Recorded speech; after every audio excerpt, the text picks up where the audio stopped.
Bonsoir tout le monde.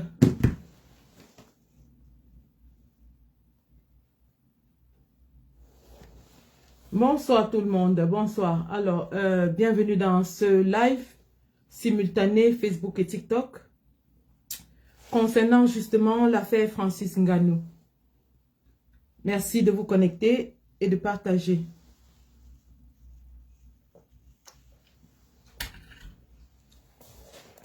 Donc, en attendant que vous arriviez, je vais rapidement faire un tout petit partage dans ma page. Si je peux, hein.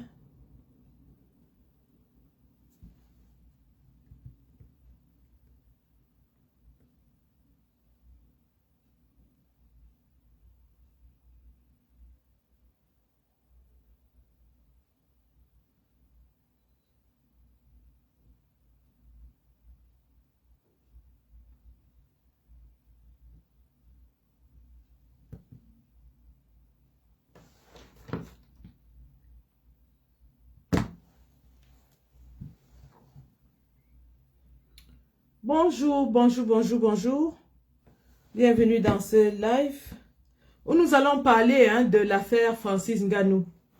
Nous allons faire une analyse froide et à un moment, je vais m'adresser au public international, aux décideurs en anglais, afin que ce message soit porté. Parce qu'il est important que nous apportions comme ça notre prise de la situation et que nous prévenions le monde de ce qui est en train de du drame qui est en train de se dérouler au Cameroun en ce moment, autour du Predator. Un instant, je ne sais pas si je peux y arriver. Voilà.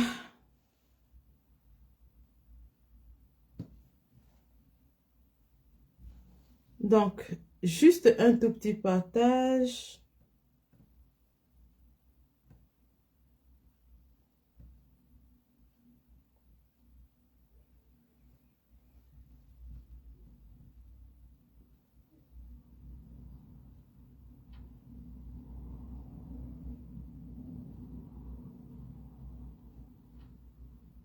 Un instant, s'il vous plaît, je partage.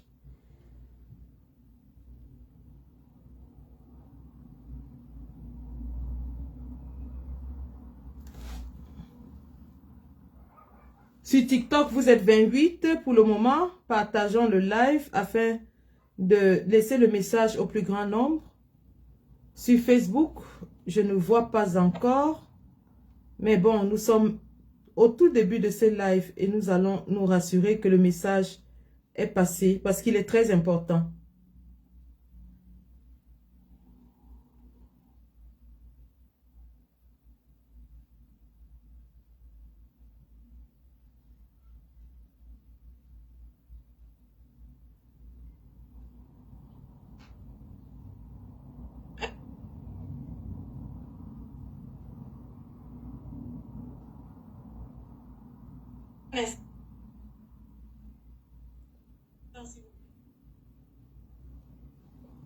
Voilà, donc là c'est fait. Rapidement. Aïe, aïe, aïe. J'ai un téléphone qui ne marche pas. Depuis, je fais que tapoter, ça ne bouge même pas. Waouh! Adama, le tchoronko de ça. En tout cas, ça ne bouge pas. Donc, on va le laisser là. Bonsoir mesdames, bonsoir messieurs. Bienvenue dans ce live où nous allons parler de l'accident de Francis Ngannou. Malheureux accident survenu dimanche dernier, jour de Pâques. Le compte TikTok, c'est Sandy de Boston. TikTok, c'est Sandy de Boston. Voilà, TikTok, c'est Sandy de Boston. Donc, pour ceux qui sont sur TikTok, veuillez tapoter, s'il vous plaît, partager. Nous allons continuer. Donc, nous allons parler ce soir de l'accident de Francis Ngannou, dont nous avons été alertés hier. Hier, où nous avons vu les images de la petite Manuela Nchama. décédé une semaine après. Hein, et le pays tout entier est sous le choc. Donc, nous allons relater l'historique de ce que nous savons à ce jour de cet incident. Et pourquoi est-ce qu'il est important que nous en parlions? C'est hier, justement, lorsque nous sortons personnellement de l'Assemblée du Code, que nous tombons sur l'information selon laquelle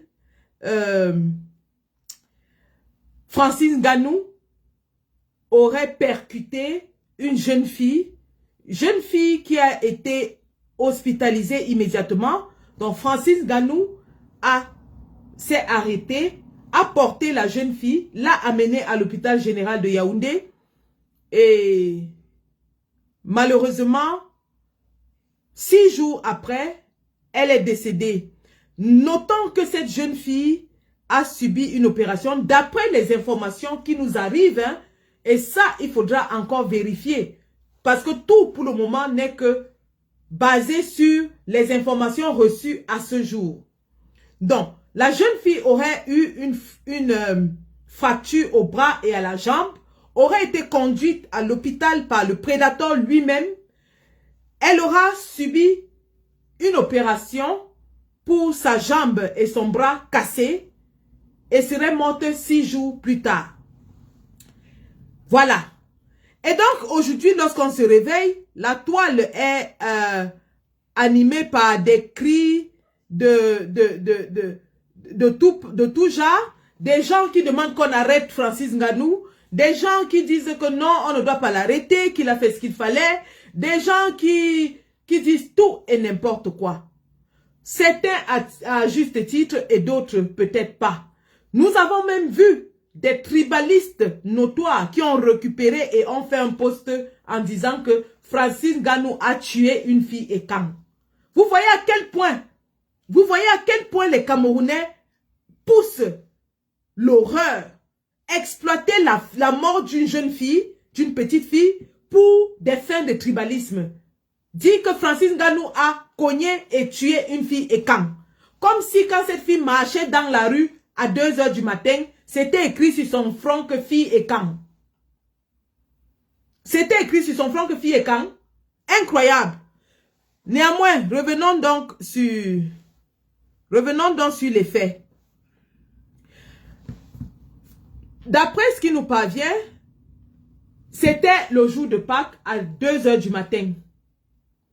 À 2 h du matin, nous supposons que les rues sont peut-être moins occupées qu'en journée, surtout un jour de férié. Je reprends. Les faits qui nous parviennent nous disent que l'incident s'est produit dimanche dernier à 2 h du matin.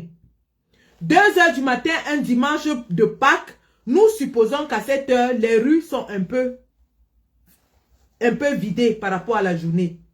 Nous supposons aussi que parce que c'est un jour de fête et que le lendemain est férié, beaucoup de gens sont sortis pour boire. Beaucoup de gens sont sortis pour festoyer. Donc, prenez déjà en compte ces deux éléments lorsque nous allons analyser cette situation. L'heure, le jour.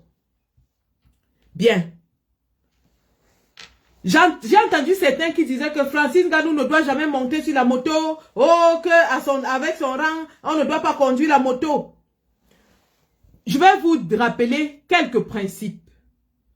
La moto, ça dit que le motocycle, moto veut dire moteur. Le motocycle est un véhicule comme un autre. C'est un véhicule à moteur comme une voiture. C'est un véhicule à moteur comme un camion. Et le code de la route, quel que soit le pays où on se trouve, donne la priorité aux piétons. Les piétons sont vulnérables. Je reprends. Une moto est un véhicule à moteur. Véhicule à moteur veut dire qu'il peut générer une célérité assez importante. Et donc, lorsque vous utilisez un véhicule, un moyen de transport qui génère une célérité, Vous devez faire attention aux piétons qui, eux, n'ont rien pour se protéger. Ça, c'est le principe premier du code de la route. Le piéton est le plus vulnérable sur la route. C'est pour cela que, en Europe, par exemple, vous avez la route où les véhicules à moteur circulent. Et vous avez à côté de la route, sur le trottoir, des passages aménagés pour les vélos, pour les gens qui ont les poussettes, pour les gens qui ont les chaises roulantes. Vous avez des petites pistes aménagées sur le trottoir. Parce que il est reconnu en Europe que après le piéton, le cycliste, c'est-à-dire celui qui a un vélo, est aussi vulnérable. C'est pour ça qu'on l'enlève hors de la circulation. Maintenant, parlant encore de l'usage de la route. Dans un pays normal, toutes les routes ont ce que vous appelez la chaussée, le trottoir et les passages pour piétons, c'est-à-dire pour traverser la route. Les passages pour piétons, il y a les passages cloutés et il y a les feux de signalisation qui permettent aux piétons de traverser et qui permettent aux véhicules de s'arrêter. Dans tous les pays disciplinés, dans tous les pays organisés, les piétons respectent ces passages parce qu'ils sont vulnérables. Dans tous les pays organisés, un piéton ne se jette pas sur la chaussée. Un piéton ne marche pas sur la chaussée. Un piéton ne traverse pas en désordre. Vous avez les passages cloutés où lorsque le piéton passe, le véhicule doit s'arrêter. Et vous avez les feux rouges où lorsque le piéton passe, le véhicule doit s'arrêter. C'est comme ça que ça se fait dans tous les pays organisés. Dans les pays organisés, dans les zones habitables, on met les dos d'âne pour freiner les véhicules et on limite la vitesse. Ici au UK, c'est 20 miles par heure dans les zones habitées. 20 miles correspond à peu près 30 km à l'heure. Donc, avec ces mesures, il devient difficile qu'un piéton soit heurté par un véhicule.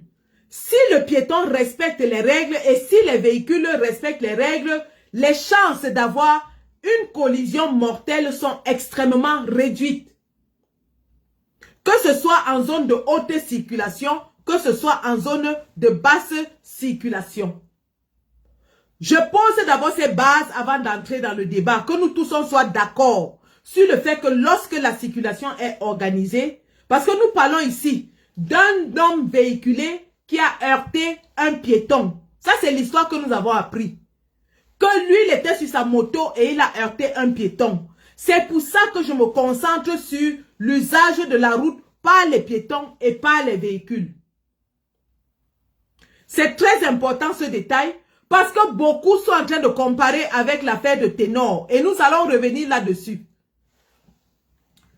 Une fois que ceci est dit, nous disons que dans les pays organisés, des mesures sont prises pour que les véhicules respectent aussi le code de la route vis-à-vis des piétons. Dans les pays organisés, il y a des caméras au feu rouge. Dans les pays organisés, il y a des patrouilles de circulation. Dans les pays organisés, il y a même des véhicules de police banalisés qui contrôlent la circulation. Donc, psychologiquement, chaque conducteur sait qu'il peut être pris à tout moment s'il enfreint la règle. Chaque automobiliste sait qu'il peut être arrêté à tout moment s'il enfreint la règle. Et parfois même en Europe, si vous brûlez un feu rouge et que vous allez chez vous, c'est une semaine ou 2 semaines plus tard que vous recevez la contravention avec la photo de votre véhicule, l'heure, le lieu. Vous ne pouvez pas nier. Dans la photo, il y a le numéro de matricule de votre véhicule, l'heure de l'infraction, le lieu de l'infraction et le type d'infraction. Donc, chacun conduit dans sa tête en sachant qu'il est surveillé, même s'il ne voit pas la police. D'ailleurs, vous verrez rarement la police en route. Mais chacun, quand il marche, sait que s'il brûle le feu, on va le prendre. Chacun sait que s'il commet une infraction, on va le prendre. C'est comme ça dans les pays organisés. Raison pour laquelle le radar, c'est pas pour les feux rouges. Le radar, c'est pour la vitesse. Je répète, il y a les radars de vitesse qui comptent. Il y a les radars qui comptent. Mais il y a à chaque feu rouge des caméras pour capturer tous les gens qui brûlent le feu rouge. En tout cas, en Angleterre, c'est comme ça que ça se passe. À tous les feux rouges, il y a la caméra. Donc, chacun, quand il conduit, quand tu conduis même psychologiquement dans ta tête, tu sais déjà que tu es surveillé. Donc, tu ne peux pas faire n'importe quoi. C'est pour cela que les accidents où les véhicules cognent les piétons sont rares. Je dis bien extrêmement rares. Si vous entendez qu'un véhicule a cogné un piéton, la plupart du temps où c'est arrivé ici chez nous, c'est lorsque la police est en train de pourchasser un bandit et que le bandit se met à brûler tous les feux, à rouler rapidement. C'est les cas rares où ça arrive. Parce que chez nous, on appelle ça des incidents qui ne doivent jamais arriver. Donc, lorsque un automobiliste heurte un piéton chez nous, la punition est tellement sévère parce que toutes les mesures sont prises pour que cela ne se produise jamais. Nous sommes là dans le cadre de l'Europe. Maintenant, rentrons dans le cas du Cameroun. Mettons cela en contexte au Cameroun. Nous avons les feux rouges, d'après ce que j'ai appris. Je ne suis plus allé au Cameroun depuis 2018.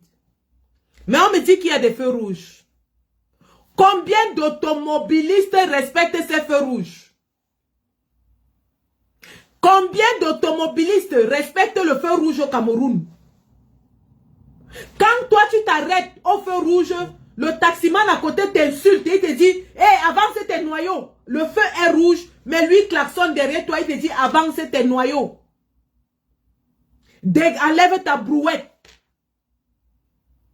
Voilà un pays où le feu rouge, quand le feu est rouge, c'est là où les gens, les véhicules traversent. C'est-à-dire pour eux, feu rouge veut dire traverser. Feu vert, traverser. Feu orange, traverser. Qu'on se le dise, il ne faut pas qu'on mente. Au Cameroun, quand le feu est rouge et que toi tu viens de l'Europe, tu conduis, tu vois un feu rouge, tu t'arrêtes. Le taximan à côté de toi t'insulte, il te dit, dégage ta brouette, enlève tes noyaux.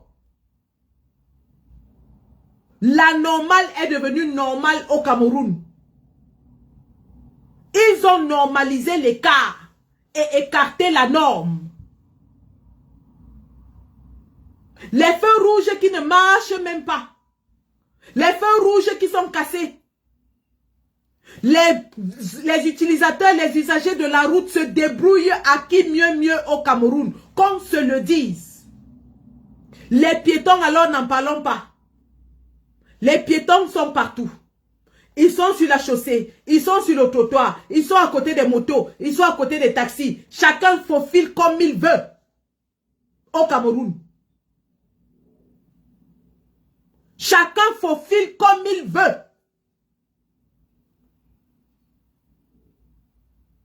Donc quand j'entends les gens crier, il faut qu'ils mettent d'abord ce scénario dans leur tête. Que le Cameroun c'est un pays anormal. Ce qui est normal dans tous les pays au monde devient anormal au Cameroun. Aujourd'hui, les Camerounais crient comme si tout était organisé et Francine Nganou a accéléré et tué une fille dans un pays où il y a les lois, où il y a le code de la route, il y a tout. Que non.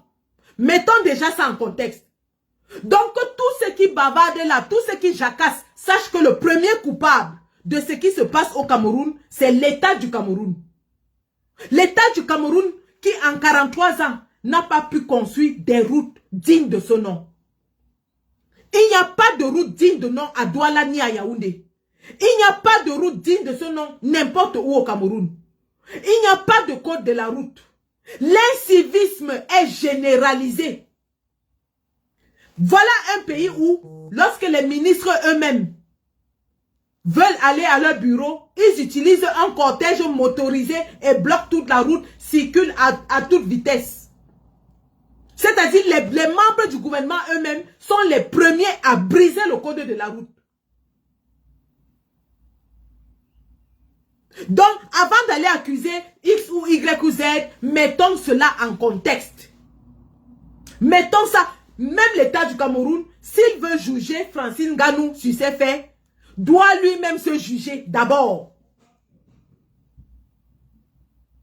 L'État du Cameroun doit revoir l'usage de la route au Cameroun. Nous parlons d'un pays où les accidents de circulation sont la première cause de mortalité. Est-ce que vous entendez ça? Les accidents de la route sont la première cause de mortalité dans ce pays. Au Cameroun, la route tue plus que le paludisme. La route tue plus que le paludisme. Et les gens nous disent de ne pas parler, que lorsqu'on parle, nous salissons l'image du Cameroun. Les statistiques sont pourtant claires.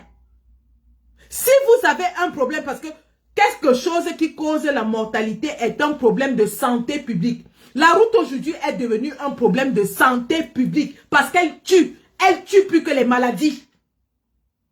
La route tue au Cameroun plus que les maladies. Au point où, pour répondre aux multiples accidents de moto à Douala, ils ont créé le pavillon Ben Sikin à la Kentini. C'est-à-dire qu'au lieu d'empêcher que les accidents se produisent, eux, ils créent un pavillon spécial pour les accidentés de moto.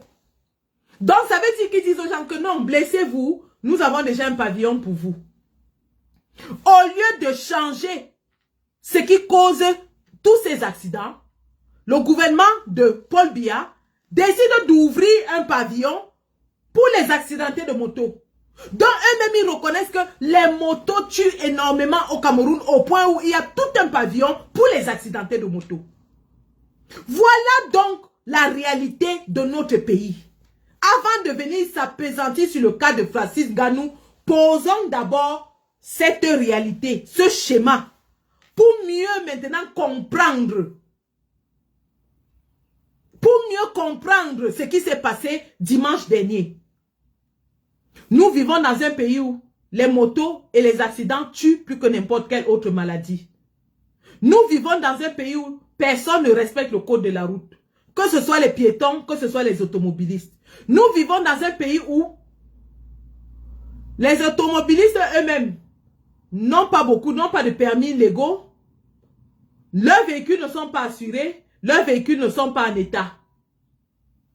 Et aucun de ces problèmes n'est assuré, n'est adressé au Cameroun. Voilà déjà. Lorsque Landry Nguemo, alors parlons des accidentés de la route. Vous avez eu Cabrel Nandji qui est mort, une célébrité. Cabrel Nandji qui était connu dans toute l'Afrique. Les influenceurs camerounais auraient pu mener une campagne pour la prévention routière et aussi demander au gouvernement d'améliorer les conditions de nos routes. Ils ne l'ont pas fait. Ils se sont plutôt versés dans une théorie de magie et une théorie abracadabrante pour dire que Cabrel est mort parce qu'il a fait la magie. Pourtant, voilà c'était une occasion parfaite pour les influenceurs, même d'aller en noir comme ils l'ont fait, se mettre devant les autorités et leur dire que vraiment, même si vous ne pouvez pas arranger tout le pays, arrangez au moins le tronçon là où notre ami est mort. Parce que ce tronçon-là est reconnu comme étant un tronçon de la mort. Tout le monde le connaît. entre Ezeka et Edea. Tout le monde connaît que ce tronçon là tue. Les influenceurs ont dévié parce que chacun veut voir ses enfants grandir. Au contraire, ils ont pistonné Laura Kameni pour venir vous parler des sectes et de je ne sais quoi, quelle autre théorie abracadabrante. Ils ont esquivé cela. Landry Nguemo est mort. Accident de circulation. Une autre célébrité. Un footballeur international. Quelqu'un qui a porté le drapeau de notre pays. Qui est mort sur nos routes. Est-ce que les footballeurs se sont levés? Les footballeurs se sont levés. J'avais pourtant suggéré à quelques-uns d'entre eux de partir même avec une gerbe de fleurs au lieu de l'accident de Landry Nguemo et dit que il est anormal que quelqu'un qui a porté les couleurs de notre pays meure de façon aussi lâche sur les mauvaises routes de notre pays. Soit cueilli par la mort à un si jeune âge, par les routes sauvages de notre pays. Le pauvre Landry Nguemo, son pauvre papa n'a pas pu survivre, il est mort. Le papa de Landry Nguemo n'a pas pu supporter la vie sans son fils, il est mort. Voilà donc l'état dans lequel nous vivons. Parce que les gens pensent que tant que ça n'arrive qu'aux autres, ça ne les concerne pas.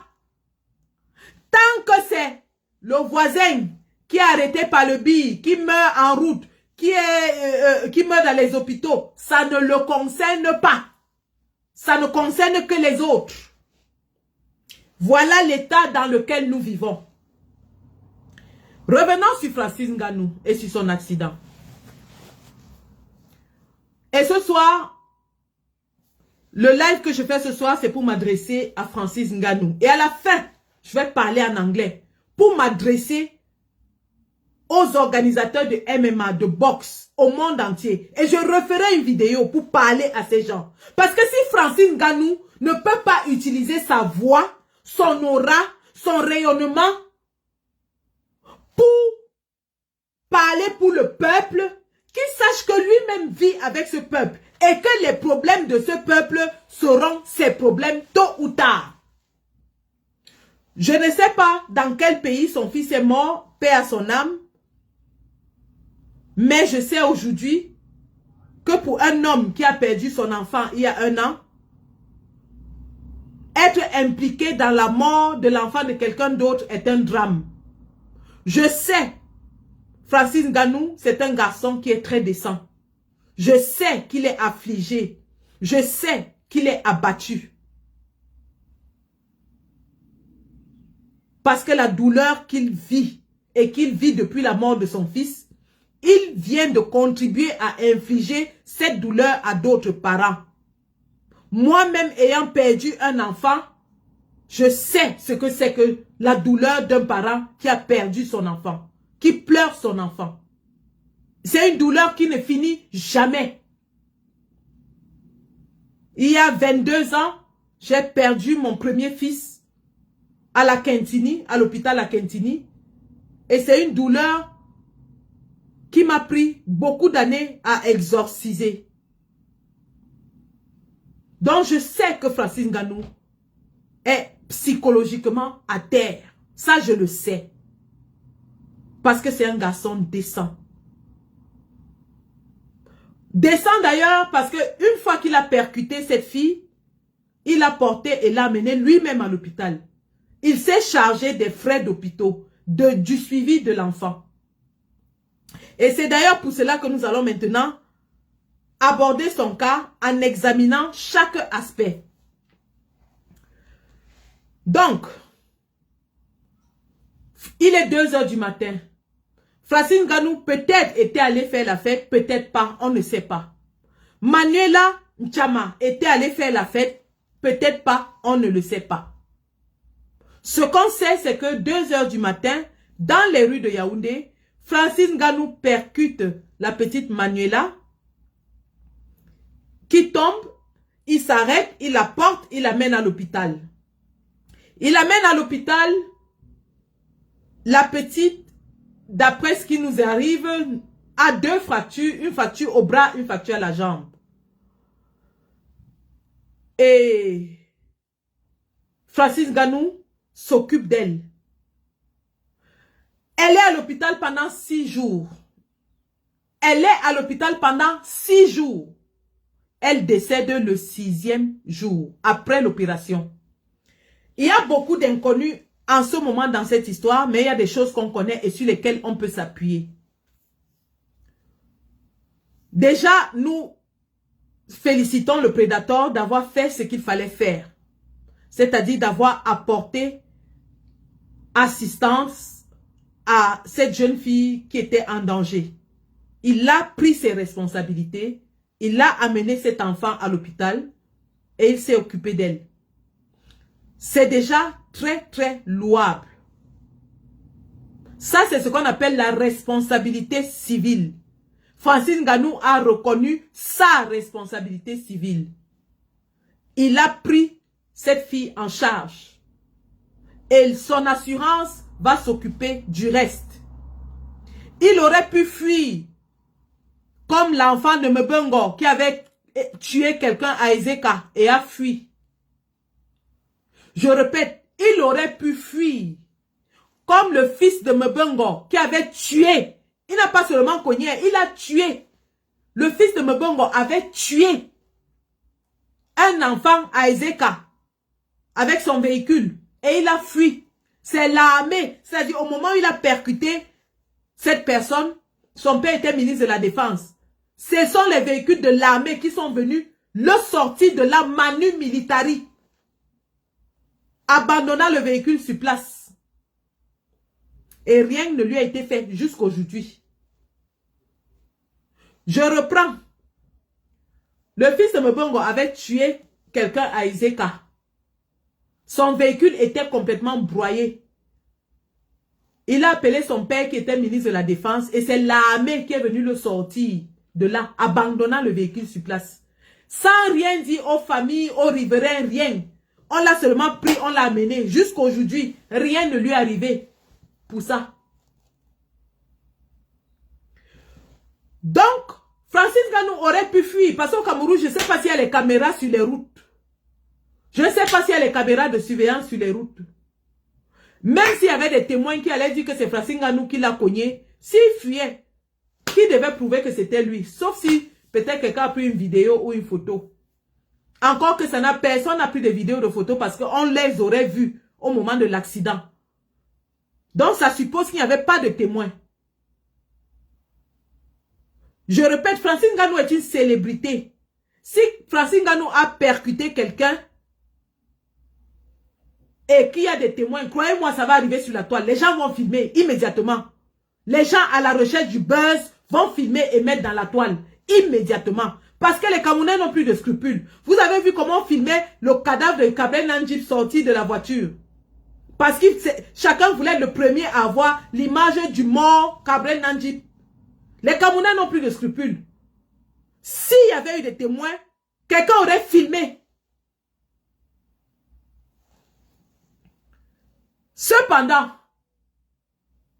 Francis Ngannou, même avec ou sans témoin, a pris ses responsabilités, a porté la jeune fille et l'a amenée à l'hôpital. A pris en charge tout son suivi. La fille meurt 6 jours après. 6 jours, je répète, 1 semaine après.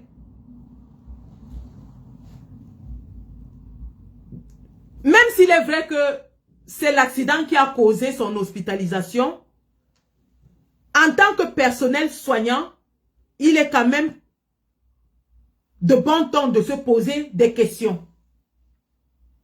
Il est important de se poser des questions parce que nous nous demandons comment est-ce qu'au Cameroun, une opération orthopédique cause la mort à tous les coups. Parce qu'au final, la fille est morte de suite de son opération. L'accident lui a causé des blessures. Mais l'opération a donné la mort 6 jours plus tard. Comment Comment est-ce qu'au Cameroun, une opération orthopédique, qui est une opération de routine, peut causer la mort à tous les coups? Exemple, Samy le Noir. Samy le Noir qui a été transporté de Kribi à Yaoundé, où il causait même dans la voiture. Il a été opéré et réopéré et ensuite est mort. Dans le même hôpital. Exemple, Maître Swap, qui a fait l'accident sur la route de Bafoussam, a été transporté, il souriait. Vous avez vu les photos de Maître Swap avec son pansement, son bandage. Maître Swap riait et il disait que le combat continue. On savait qu'il allait subir une opération de routine pour remettre ses os en place. Il est mort. Manuela meurt donc 6 jours après son opération. Elle n'est pas morte sur le coup de l'accident. Elle n'est pas morte sur la chaussée. Elle n'est pas morte le jour de son admission à l'hôpital. Elle meurt 6 jours plus tard. Je reprends. Manuela n'est pas morte sur la chaussée. Ça veut dire que la moto l'a percutée. Elle a été blessée, mais elle n'était pas morte. Manuela a été hospitalisée. Elle a subi une opération. Elle n'était pas morte. Elle meurt 6 jours après l'opération.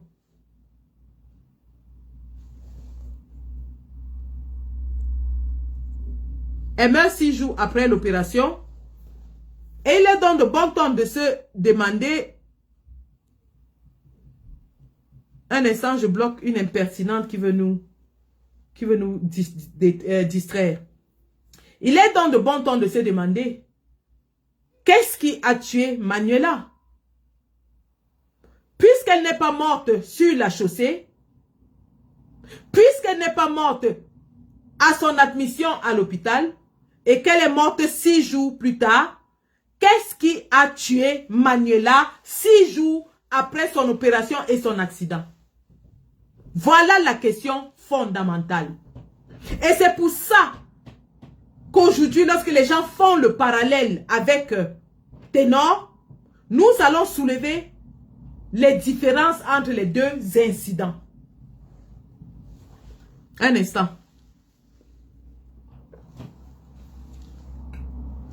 Oui, il s'agit de deux célébrités qui ont fait un accident de circulation. Et oui, dans les deux cas, une jeune femme est morte. Maintenant, regardons les similarités et les différences entre les deux incidents. Ténor était dans la voiture avec Erika. Ténor était dans la voiture. Ténor n'a pas percuté comme j'entends certains dire. Ténor n'a pas renversé Erika en route. Ténor était dans la voiture avec Erika qui était sa copine. Et il y a les photos pour le prouver. Ténor était dans la voiture avec Erika. De 1. Ténor fait l'accident avec Erika dans la voiture. D'ailleurs, vous avez suivi le père de la défunte Erika qui se plaignait et disait que sa fille n'est pas morte d'accident mais qu'elle a été assassinée. Il y a une plainte du père d'Erika qui disait que sa fille a été assassinée. Parce que on trouve le corps d'Erika sur le lieu de l'accident. Erika était morte sur le lieu de l'accident. Erika était déjà morte sur le lieu de l'accident. Mais Manuela n'est pas morte sur le lieu de l'accident. Manuela est morte 6 jours après son hospitalisation. Première différence. Erika meurt sur le lieu de l'accident. Manuela va mourir 6 jours plus tard à l'hôpital. Première différence. Deuxième différence. il a été établi que Ténor était en état d'ébriété.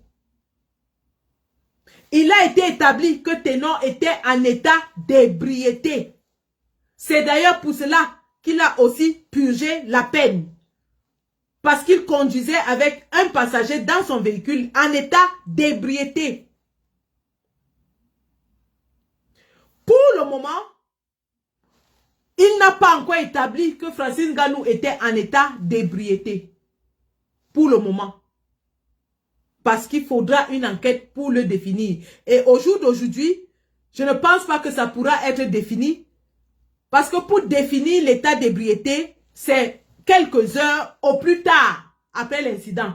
Normalement, c'est pendant l'incident ou quelques heures au plus tard. Si le test de respiration ne marche pas, on vous fait un prélèvement sanguin quelques heures. Même 24 heures après l'incident, si on vous fait un test de sang, on pourra déterminer le taux d'alcool dans votre sang. Et si Francis Ngannou était en état d'ébriété, il devait être encore assez lucide pour s'arrêter, ramasser la petite fille et l'amener lui-même à l'hôpital. Or, Ténor a fui la scène. Ténor a fui la scène et lorsqu'il a fait sa première sortie, il a dit qu'on avait saboté son véhicule. Il a accusé tout genre de choses. On a saboté son véhicule, on a fait ceci, on n'a pas fait cela. Tout le monde était responsable sauf lui. Ténor a accusé de la terre entière sauf lui. Et il faisait même des sorties inappropriées pour narguer la famille de la fille. Il faisait des sorties inappropriées pour narguer la famille.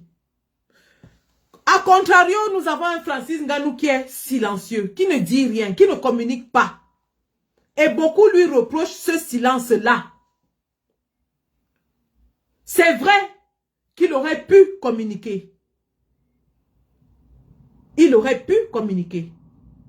Maintenant, ce que nous ne savons pas, c'est est-ce que son silence est dû au fait qu'il soit traumatisé, au fait qu'il ait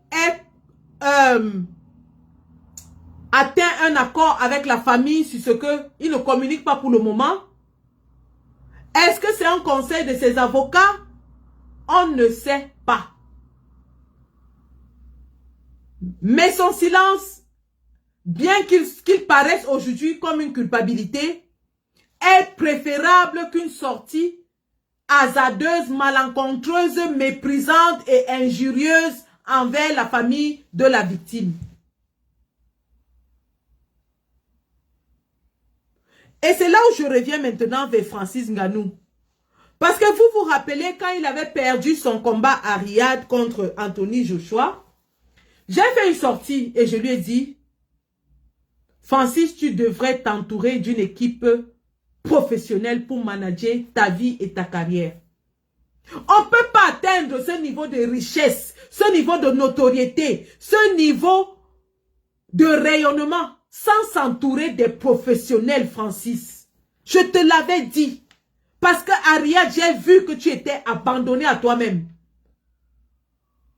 J'ai vu que tu n'étais même pas toi-même sur le ring. C'est comme si on t'avait nourri, on a mis des choses dans ta nourriture. Toi-même, tu as reconnu que tu n'étais pas toi-même. Toi-même, tu as reconnu que tu étais assis dans ta salle d'entraînement. Tu transpirais étant assis. Tu somnolais alors que tu étais en train de t'entraîner. Tu as reconnu ça. Francis, ce jour-là, je t'avais dit, quand on atteint ton niveau de rayonnement, ton niveau de gloire, ton niveau de richesse, on s'entoure d'une équipe de professionnels. Tu es un sportif, ton corps, c'est ta matière première. Et ton corps doit être entretenu. Ton image est une autre matière première parce que ton image se vend. Francis, je t'avais dit ça. Je t'ai dit, prends un nutritionniste parce que tu avais l'air un peu gros.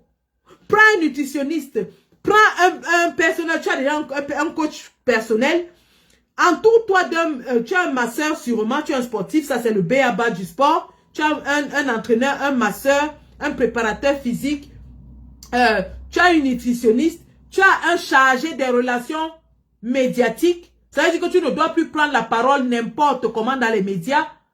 Tu as une équipe juridique et tu as une équipe d'experts comptables, d'économistes autour de toi. Parce que ton argent que tu gagnes, ce sont des experts économistes qui doivent t'aider à faire des placements pour que tu ne finisses pas ta vie pauvre. Je t'avais conseillé ça, fiston. Est-ce que tu m'as écouté? Je ne sais pas. Je ne sais pas.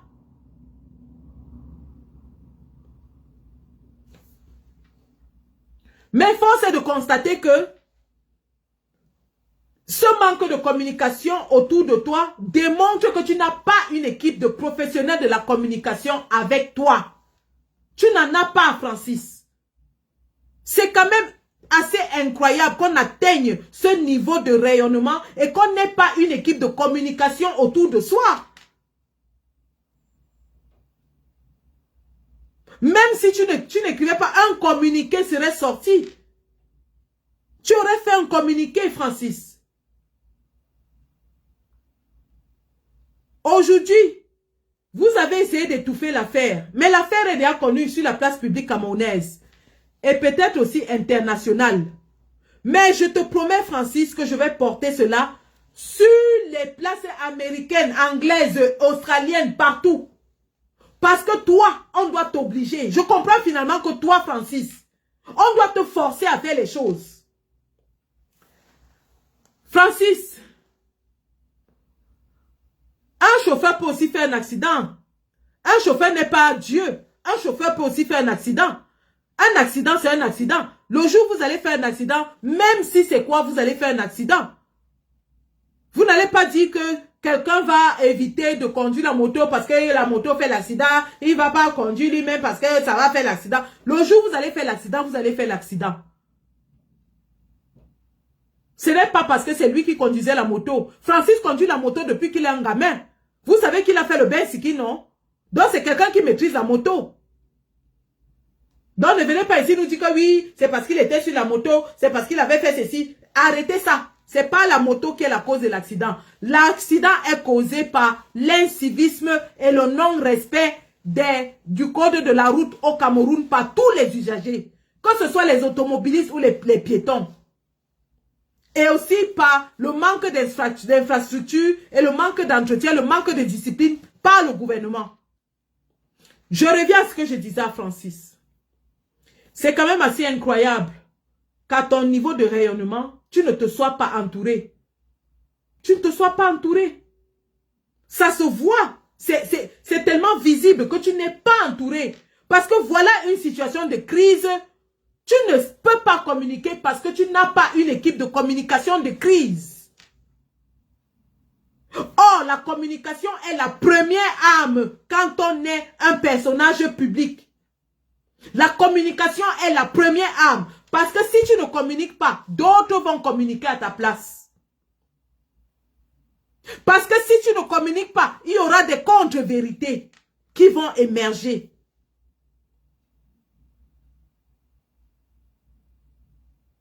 Tu es doté d'un don. Dieu t'a donné la force naturelle. Et grâce à cette force, tu as survécu. Et tu as gagné beaucoup d'argent. Mais reconnais que la force ne peut pas résoudre tous les problèmes. Te voici maintenant parler. Tu ne peux pas parler. Il fallait recruter des personnes spécialistes dans ce domaine qui allaient gérer cette crise pour toi. Parce qu'aujourd'hui, Francis, il ne s'agit pas seulement de ta mise en prison ou pas, mais il s'agit de ta carrière, de ton futur. Francis, il s'agit aujourd'hui de l'héritage que tu vas laisser. Francis, il s'agit aujourd'hui de ta réputation. Francis, il s'agit aujourd'hui de ce que les générations futures diront de toi. Tout ce que tu as construit, tout ce pourquoi tu t'es battu, toutes ces heures dans le gym, dans la gym, toutes ces heures d'entraînement, tous ces jours où tu ne mangeais pas bien, où tu étais dans la neige en train de courir sur la montagne, peuvent être ruinés par une mauvaise communication sur un incident. Je dis bien une mauvaise communication. Ça peut être, tout ça peut être anéanti comme ça. Fiou. Et je te rappelle, Francis, que ta notoriété, ce n'est pas au Cameroun que tu l'as acquise. Donc tu n'as rien à protéger au Cameroun. Je reprends. Francis, ta notoriété, ton argent, ta richesse, ce n'est pas au Cameroun que tu les as acquises. C'est à l'étranger. Donc ton premier souci devrait être de penser à cela, à tes contrats, à tes... C'est-à-dire qu'en dehors du fait que tu as assisté la famille, tu es auprès de la famille et tout, mais tu dois aussi gérer l'aspect communication pour ton futur, pour ta carrière, pour ton héritage. Parce que pense, Francis, que beaucoup de gens ne sont pas contents qu'un noir africain ait atteint ce que toi tu as atteint. Et que ces gens n'hésiteront pas à faire des titres dans les journaux pour dire que Francis a tué une jeune fille et a méprisé la famille en fermant la bouche. Tu connais comment les journaux à gages font. Ils vont dramatiser, ils vont empirer, ils vont te noircir, ils vont te dépeindre comme un assassin froid qui n'a pas de sentiments. Et tu ne pourras rien parce que tu as choisi de fermer la bouche. Tu serais sorti, même pour montrer ta contrition, ta peine, ta douleur, ton regret. On sait que tu es dans cet état, on sait que tu es dans la douleur, on sait que tu es dans la peine. Mais c'est privé, le monde ne le perçoit pas.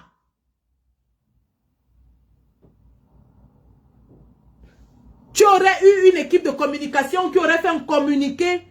Même si toi-même tu ne sors pas, tu n'as pas besoin de sortir. Tu vas, avec cette équipe de communication, mettre en place une communication qui montre que c'est ton problème. Tu es dans la douleur avec cette famille. Tu es main dans la main avec la famille de l'enfant. Tu es en ce moment assis au salon avec les parents en train de pleurer. Ça aurait touché. Ça aurait arrêté tous les détracteurs. Ça aurait montré qu'en dehors du fait que tu as amené la petite à l'hôpital, tu t'en es occupé, c'est un fait. Mais que tu es à côté de la famille et que vous êtes en train de pleurer ensemble. Et là, même si on voulait dire n'importe quoi, ça aurait atténué. Atténué. Non seulement les mauvaises langues, mais aussi les possibilités de condamnation pénale. Montrer de la contrition. Montrer de la douleur, de la compassion. Francis, c'est des choses qu'on connaît. Malheureusement, voici ce que je pense qui est en train de t'arriver, Francis. Voici ce que je pense.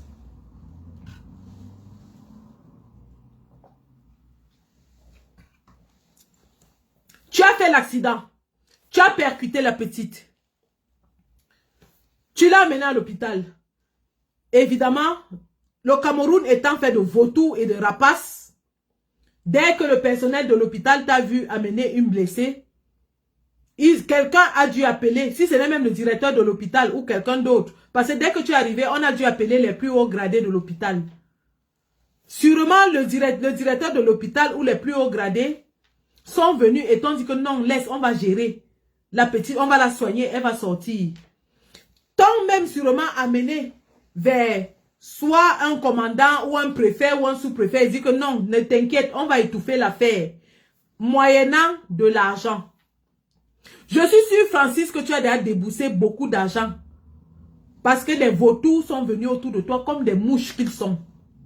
Dans un pays où la corruption a atteint son paroxysme, dans un pays où ces gens-là cherchent à estorquer de l'argent à tout le monde, eh bien, tu es la proie la plus, la plus juteuse. Tu es la proie la plus juteuse. Ils t'ont happé. Ils t'ont dit non, ne parle pas. Pourquoi ne parle pas? Toi, tu crois que c'est pour te protéger. Parce que j'ai finalement compris, malheureusement, Francis, que malgré tout le rayonnement, tu as beaucoup de manquements. Peut-être dû à ton niveau intellectuel, je ne sais pas. Mais tu as beaucoup de manquements. Donc, quand ces gens te disent que non,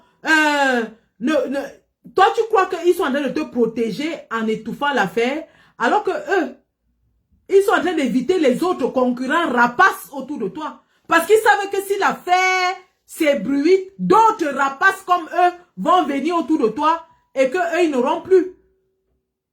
Oui! Ils sont tombés sur leur bout. Et ils se sont dit, ah, nous on s'approche sur lui et voilà, on mange ce qu'on peut. Et je te promets que les gars t'ont sûrement sucé. Ils t'ont sucé et ils continuent de te sucer. Donc, toi, en fermant la bouche et en suivant ce que ces gens-là te disaient, tu pensais que eux ils font ça pour te protéger. Ils t'ont promis que non, on va soigner l'enfant, elle va sortir et puis bon, ça va aller. Et puis quand l'enfant sera peut-être guéri, là tu pourras aller parler dans les médias. Elle va aller à ta gloire, parler dans les médias et dire que papa Francine Nganou m'avait payé tous les frais d'hôpital, papa. Parce que c'est comme ça que les Camerounais réfléchissent. Ils réfléchissent toujours dans la démagogie, ils réfléchissent toujours dans la corruption, ils réfléchissent toujours dans tout ce qui est tordu. On t'a dit sûrement que non, laisse, on va soigner l'enfant. Et quand elle va guérir, elle va aller à la CITV, aller dire là-bas que ouais, j'avais fait l'accident, papa Francine Nganou m'a soigné, papa Francine Nganou a payé mes factures, papa Francine Nganou a fait ceci. Sauf que voilà l'enfant qui est morte. Voilà l'enfant qui est morte. Et ils vont t'abandonner dans ce bourbier où ils t'ont mis. Ils vont t'abandonner dans ce bourbier où ils t'ont mis. Francis, tu es seul contre eux. Ne crois même pas un seul instant que ces gens sont avec toi. Je répète, ne crois pas un seul instant que ces gens sont avec toi. Quand tu as perdu contre Anthony Joshua, les qui sont venus t'accueillir à l'aéroport, les qui t'ont invité dans leur bureau, les qui t'ont donné toutes les gloires et les tambours, personne. Ces gens sont venus vers toi après le combat contre Fury parce qu'ils savaient que tu avais le sac d'argent et qu'ils voulaient ta gloire. Ils ont utilisé ta gloire dans la cérémonie de remise des ballons d'or. Ils ont utilisé ta gloire. Ces gens ne sont pas avec toi. Francis, aujourd'hui tu es victime du système que tu refuses de dénoncer. Nous t'avons soutenu, particulièrement je t'ai soutenu mordicus. Parce que j'ai estimé que celui qui ne parle pas est même encore mieux que celui qui va se mettre sur le perron d'Etoudi et demande aux Camerounais de voter pour un tyran. Ça, c'était mon argument. Je disais que tant que toi, tu n'appelles pas à soutenir Paul Biya, je meurs avec toi. Je disais que je préfère que tu restes neutre, comme beaucoup d'autres sportifs. Au moins là, tu n'es pas le seul à le faire. Parce que ceux qui ont appelé à soutenir Paul Biya sont seuls. Samuel Eto'o est monté sur le perron d'Etoudi et a demandé aux Camerounais de voter Paul Biya pour tout ce que Paul Biya a fait à lui, Samuel Eto'o.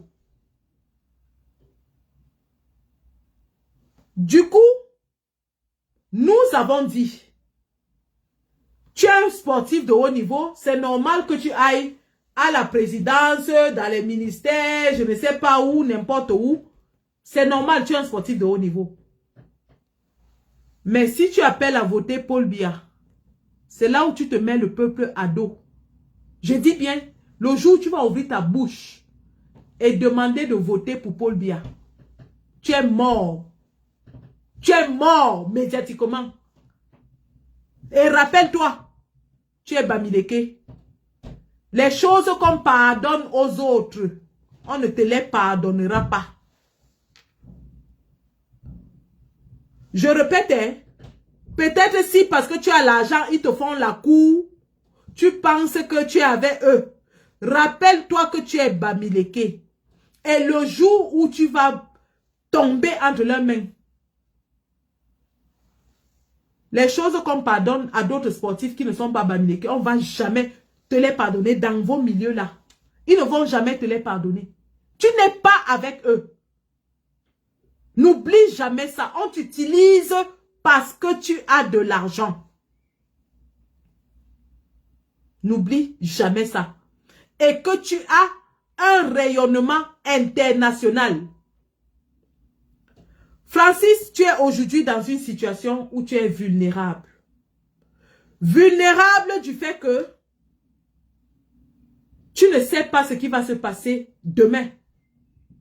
Ces gens peuvent se lever et décider, bonsoir Ansi Cynthia, ces gens peuvent se lever et décider de te jeter en prison. Ce qui pourrait être normal.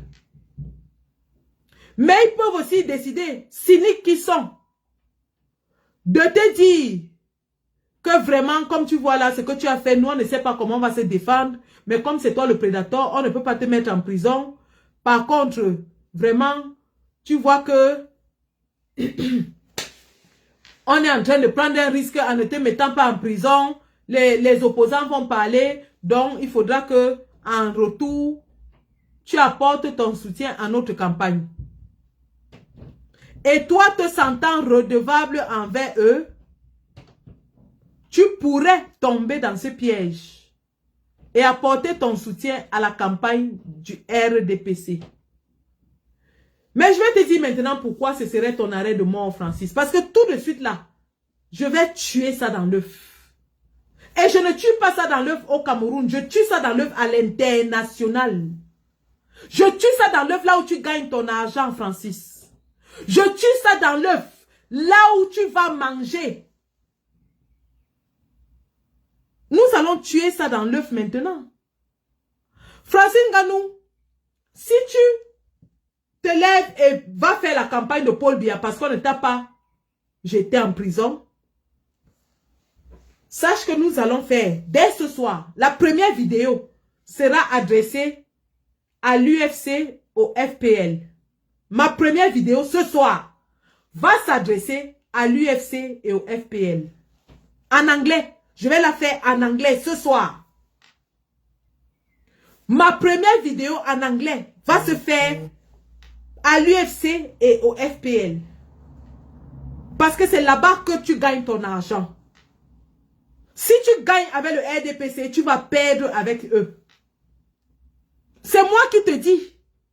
Oh, si tu gagnes avec eux, le RDPC sera toujours à tes trousses pour te supplier. À toi de faire le bon choix. Tu vas choisir aujourd'hui, même si le RDPC décide de te mettre en prison, Francis. Prenons le cas. Le RDPC décide de te mettre en prison. Parce que tu as refusé le deal. Parce que je sais qu'il y a derrière les deals qui se passent. Le RDPC était déjà en panique. Aucun artiste ne va plus chanter pour le RDPC. Voilà Papa Bendeka qui est en train de remplir les salles en Europe. Parce qu'il n'était pas le 1er janvier au palais d'Etoudi. Nous avons dit Papa Bendeka n'a pas chanté pour Paul Biya. Nous le laissons chanter en Europe. Aucun artiste ne chante plus pour le RDPC. Aucune célébrité ne peut plus s'afficher avec le RDPC parce que nous avons dit toutes les célébrités qui s'affichent avec le RDPC seront boycottées en Europe. Je dis de la plus violente des manières. Boycottées avec la dernière énergie. Donc le RDPC est aux abois. Aucune célébrité ne va plus s'afficher avec le RDPC. Samuel Eto'o est en perte de vitesse sur le plan national et international. La voix de ça, même si Samuel Eto'o dit aujourd'hui 100 fois qu'il soutient Paul Biya, tout le monde s'en fout parce que sa voix ne compte plus. Il a tellement perdu de son rayonnement qu'il n'affecte plus personne, il n'influence plus personne. D'ailleurs, vous l'avez vu aller jouer au gangster devant la maison d'une femme, avec le Tchamako. Donc, le RDPC était à la recherche d'une célébrité qui allait porter sa campagne. Le RDPC était à la recherche d'une célébrité qui allait porter sa campagne. Et toi, Francis, tu étais dans ta neutralité, tu gères tes affaires, tu gères ta carrière. Nous, on a dit tant mieux, vis ta vie. Sauf que le RDPC te convoitait, mais il ne savait pas comment faire. Maintenant que tu es dans une situation fragile, je te promets tout ce qu'il y a que le RDPC va chercher à exploiter ça. Le RDPC va chercher à exploiter ça. Je te promets que les négociations sont déjà en place. Ils vont dire que non, tu es le prédateur, on ne peut pas te mettre en prison. Et ils vont te dire que comme ils ne t'ont pas mis en prison, tu dois aussi soutenir le RDPC. Sauf que Francis, si tu commets cette erreur, tu es mort. Tu es mort sur le plan public, tu es fini. Fini. Un instant, hein. Ils me disent de faire quoi, hein?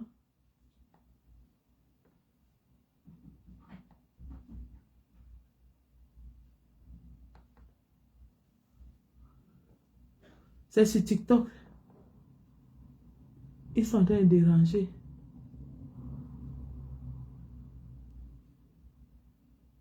Ok, c'est bon. Sur TikTok, ça va. Donc, voilà ce qui va se passer, Francis. Voilà ce qui va se passer. Si tu apportes ton soutien au RDPC, nous allons faire une vidéo dès ce soir où nous allons alerter le FPL et l'UFC pour leur dire. Francis a été très courageux, très fort. Voilà un self-made man qui est parti de son pays parce que son pays ne lui permettait pas de vivre. Son histoire est tellement émouvante qu'on est en train d'essayer de faire un film avec son histoire. Francis, si tu fais ça, quel film les gens là vont écrire? Quel scénario les gens là vont écrire pour ton film? Dis-moi le scénario que les Blancs vont écrire pour ton film si tu vends. Parce que voici ce qui va se passer et ce que je vais raconter au FPL et à l'UFC. Francis Ngannou a quitté son pays parce qu'il n'y avait pas de perspective de vie. Il creusait le sable avec ses mains, le chargeait dans les camions, conduisait les motos, tout le monde a vu. Francis Ngannou a traversé le désert, il a traversé la mer Méditerranée, tout le monde a vu. Francis Ngannou arrivé en France, il s'est battu de ses mains à main nue. À la force de ses mains, il tapait les gens pour vivre. Tout le monde a vu. Ce Francis Ngannou est parti de la France et est arrivé aux États-Unis, où son contrat avec l'UFC était un contrat d'exploitation. Francis Ngannou s'est levé et a lutté contre Dana White, l'homme le plus puissant du monde des combats aux USA. Tout le monde a vu. Francis Ngannou s'est levé, il a lutté. Francis Ngannou est le premier combattant de MMA à livrer un combat de boxe contre un champion du monde de boxe anglaise, générant des millions de dollars. Tout le monde a vu. Francis Ngannou a fait des choses que personne d'autre n'a fait avant lui. Tout cela a suscité beaucoup d'admiration. Tout cela a suscité beaucoup de respect. Tu es respecté dans le monde entier pour ce que tu as tenu tête à Dana White. Tu as tenu tête à Dana White. Donc toi, Francis Ngannou, tu peux te battre pour des idéaux. Quand il s'agissait de ton argent, tu t'es levé et tu t'es battu. Même comme tu prenais le risque que tu n'aies jamais de contrat parce que Dana White a dit que si tu quittes l'UFC, tu n'auras jamais de contrat. Mais tu t'es levé, tu t'es battu, Francis. Tout le monde a vu comment tu t'es battu. Tu t'es battu, Francis. Et tu as gagné. Tu as suscité de l'admiration, du respect dans le monde des sports de combat. Tu as suscité du respect dans le monde des sports de combat. Donc, tu peux porter une cause. Parce que grâce à toi, aujourd'hui, les combattants de MMA gagnent déjà plus d'argent. Tu as porté la cause des combattants de MMA. Grâce à toi, des combattants de MMA gagnent déjà beaucoup plus d'argent. C'est une cause que tu as portée. On se serait attendu à ce que Francis, auréolé de cette gloire, de ce rayonnement, que tu arrives au Cameroun et que tu prennes des causes du peuple sur toi, sur tes larges épaules. Je me rappelle, je crois que c'était un Nigérian qui a fait une vidéo pour dire que Francis Ngannou est l'homme le plus fort du monde, mais un vieux de 93 ans est son président. Et il n'arrive pas à chasser, Francis Ngannou ne peut pas se mettre pour aller chasser Paul Biya. En réalité, c'était de l'ironie, mais c'était de l'ironie vraie. Francis, tu as décidé de fermer ta bouche sur les souffrances du peuple.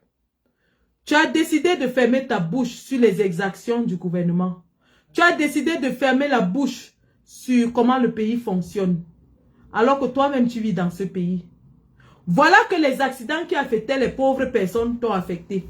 Voilà que la prison qui est destinée aux personnes pauvres te guette. Voilà que tout ce qui est mauvais que le pauvre peuple subit est en train de te guetter. Tu vois donc que les souffrances du peuple deviennent tes propres souffrances. Je vais te dire la ligne de conduite la plus sérieuse et la plus salutaire pour toi en ce moment. La ligne de conduite la plus sérieuse et la plus salutaire pour toi serait, après que tout se soit calmé, bien sûr, je ne sais pas comment la famille est en train d'organiser les obsèques de la petite, de faire une sortie et de prendre la responsabilité de cet accident publiquement. En prenant la responsabilité de cet accident, il serait important que tu soulignes et que tu reconnaisses les facteurs ayant contribué à ce que toi, tu percutes une jeune Camerounaise sur la route. Est-ce que toi, avec ta moto, tu aurais pu percuter une jeune fille à Miami? Tu as vécu aux États-Unis, tu n'as jamais cogné quelqu'un là-bas. Tu as vécu en France, tu n'as jamais cogné quelqu'un là-bas. Pourquoi c'est au Cameroun que tu viens cogner quelqu'un? Pourtant, tu conduis la moto depuis.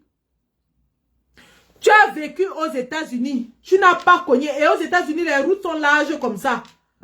Ou tu croyais que tu étais à Miami, oh, je ne sais pas. À Miami, tu peux conduire ta moto, tu files. Tu as vécu aux États-Unis, tu n'as pas cogné quelqu'un. Tu arrives au Cameroun, tu cognes quelqu'un. Quelle est la différence entre les États-Unis où tu peux enjoy ta moto sans cogner quelqu'un et le Cameroun où à peine tu montes sur la moto, tu as déjà cogné quelqu'un? Mets ça en perspective avec le nombre d'accidents par moto au Cameroun. Et tu te rends compte que tu as cogné quelqu'un au Cameroun parce que les conditions sont faites pour que les accidents de moto soient très récurrents au Cameroun. C'est le casque qui a cogné la fille, ou si portait le casque la fille, la moto n'allait pas cogner. Il n'avait pas le casque. Vous avez vu les photos de l'accident? Est-ce que vous avez une photo de l'accident? Et le casque allait empêcher en quoi qui cogne la fille? Il n'avait pas le casque. On parle des vraies choses, vous amenez les commentaires idiots. Francis, je disais, tu vas devoir faire cette sortie où tu vas reconnaître les causes réelles de l'accident. Les mettre en perspective avec les chiffres dans le pays où tu vis. Les chiffres des accidentés par moto tous les jours au Cameroun. Démontrer que ce n'est pas un fait nouveau ou commun nouveau ou étrange au Cameroun, parce que les accidents de moto, il y en a par milliers tous les jours au Cameroun. Tu vas devoir le faire. Parce que si tu ne le fais pas, ce sera toujours comme si tu roulais dans un pays où tout est bien et tu as accéléré, tu as tué une fille. Tu vas devoir dire aux gens, dans quelles conditions est-ce que la fille a surgi subitement devant toi, comme tous les piétons au Cameroun? Est-ce qu'il n'y avait pas de feu rouge? Est-ce qu'il n'y avait pas de passage clouté? Ainsi de suite. Tu vas devoir expliquer tout ça. Et en expliquant tout ça, ce sont des circonstances atténuantes pour toi, qui vont remettre la responsabilité publique aussi sur le gouvernement. Francis, il est temps que tu dises au monde entier que toi, tu voulais rentrer investir tranquillement dans ton pays, mais les conditions dans ton pays ne te permettent pas.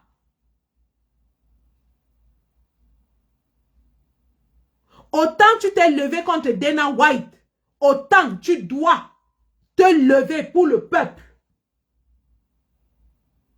Parce qu'aujourd'hui, c'est cette petite fille qui est morte.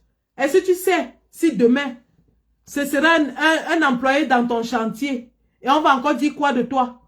Si tu fermes les yeux et fais comme si de rien n'était, aujourd'hui, tu es en train de construire, non? Demain, on va dire que 5 ouvriers sont morts dans ton chantier. La dalle a dégringolé, c'est tombé, 5 ouvriers sont morts. Tu vas dire quoi? Tu vas dire quoi le tout là? Le malheur des autres peut devenir ton malheur si tu ne les assistes pas. Le malheur des autres peut devenir ton malheur si tu ne les assistes pas. Parce que toi, voici aujourd'hui, tu te retrouves devant une situation que tu n'avais pas prévue. Où tu es aussi une victime. Et ces gens-là ne te pardonneront pas. Parce que tu es aussi une victime. Tu es la victime de ce système. D'un système mis en place pour favoriser l'incivisme.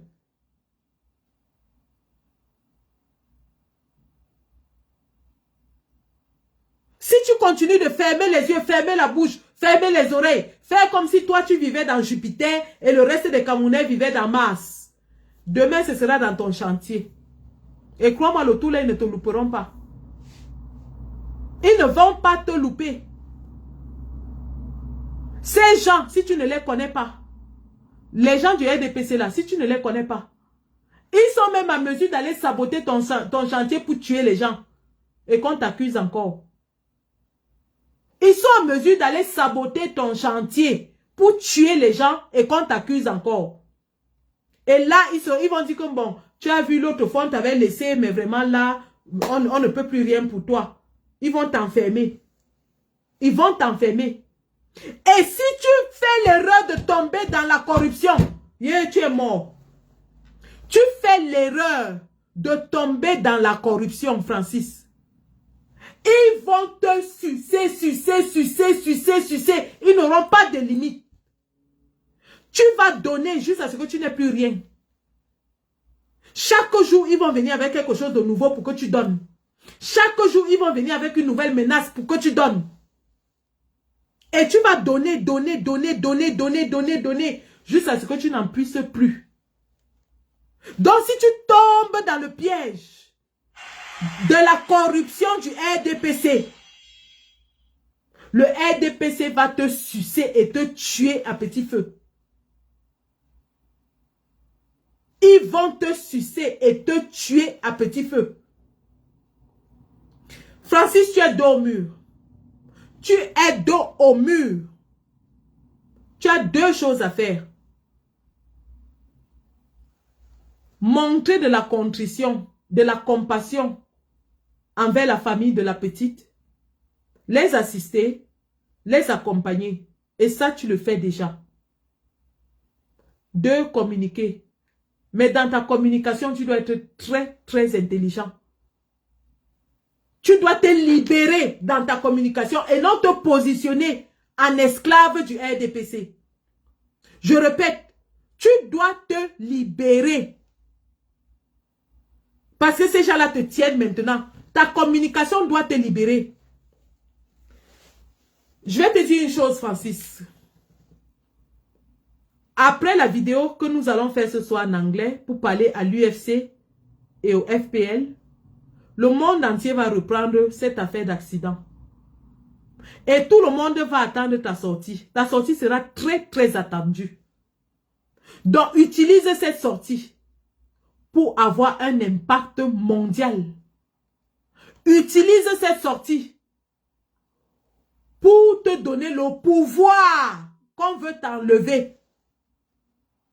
Je répète, utilise ta sortie pour te donner le pouvoir face au régime qu'ils sont en train de vouloir t'enlever. Parce que je vais te dire, Francis, si tu fais une sortie sincère, franche, empreinte de compassion, empreinte de vérité, où tu ouvres ton cœur, où tu t'exprimes, tu vas non seulement rehausser ton profil, mais aussi montrer au monde entier que tu as été sincère. Rappelle-toi quand tu as perdu ton fils, comment ça a suscité de la compassion dans le monde entier.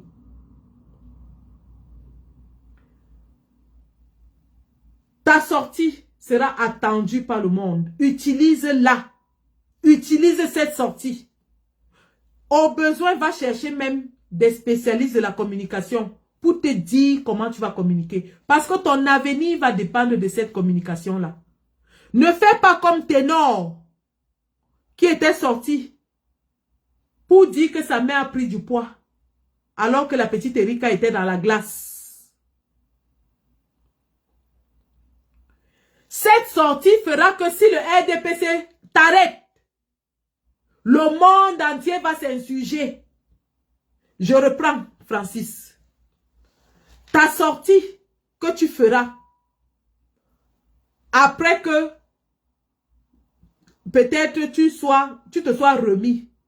Cette sortie sera ton arme contre le RDPC, contre le régime. Utilise bien cette sortie. Utilise bien cette sortie pour te positionner de manière à ce que si le RDPC t'arrête, que les gens marchent à New York, les gens marchent à Londres, les gens marchent à Washington, les journalistes du monde entier s'insurgent, le monde du sport s'insurge. Et pour ce faire, tu dois montrer de la compassion. Tu dois verser ton cœur, Francis. Verse ton cœur. Montre de la contrition, de la compassion, de l'empathie. Je te conseillerais même de faire cette sortie accompagné des parents de Manuela. Fais cette sortie accompagné des parents de Manuela. Parce que tu as les moyens. Tu as les moyens médiatiques. Tu as la force médiatique. Pour que le RDPC ne t'oblige pas à lui lécher l'arrière-train. Tu as la force entre tes mains médiatiques. Pour que le RDPC ne t'oblige pas à lui lécher le CUL. Tu ne peux pas te réduire à lécher les bottes des gens de Yaoundé et Francis. Tu ne peux pas. Tu ne peux pas. Tu ne peux pas.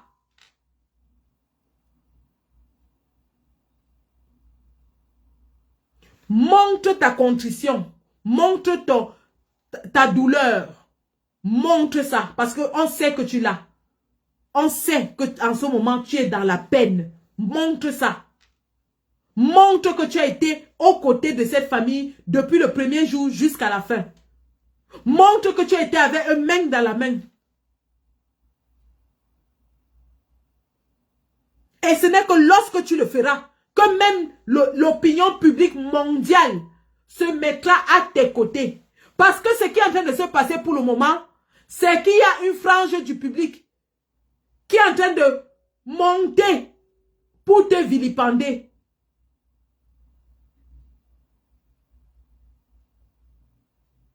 C'est ça qui est en train de se passer. Tout simplement parce que tu es resté silencieux. Utilise ta sortie avec beaucoup d'intelligence, de délicatesse et de sagesse. Ton avenir en dépend. Maintenant, Lorsqu'on parle donc de la mort de cette petite fille, je ne vais pas vous montrer la sortie de Ténor, hein, ou alors je vous la montre. La sortie de Ténor.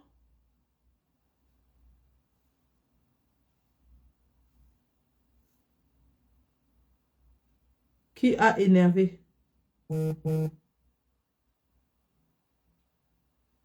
Je vais vous montrer ce que Ténor avait dit et c'était quand même ridicule. Hein? C'était d'un ridicule. Il est sorti pour dire que il va mener une campagne contre les accidents de la route.